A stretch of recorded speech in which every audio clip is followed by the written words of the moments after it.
মকর রাশির ব্যক্তিদের জন্য ২৬শে মার্চ দিনটি দায়িত্ব পালনের এবং কঠোর পরিশ্রমের।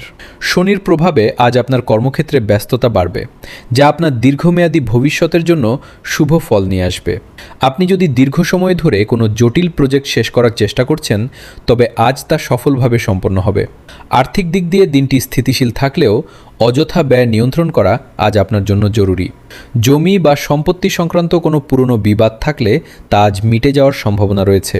পারিবারিক জীবনে আপনি গুরুজনদের পূর্ণ সমর্থন পাবেন, যা আপনাকে কাজ করার মানসিক শক্তি দিবে।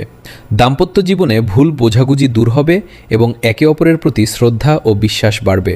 স্বাস্থ্যের প্রতি যত্নশীল হন, বিশেষ করে হাড়ের সমস্যা বা জয়েন্টে ব্যথার রোগীদের আজ সাবধানে থাকতে হবে। শিক্ষার্থীদের জন্য আজ একাগ্রতা বজায় রাখা জরুরি। আজ আপনার শুভ রং কালো এবং শুভ সংখ্যা ৮। পরিশ্রমী আজ আপনার সাফল্যের চাবিকাঠি।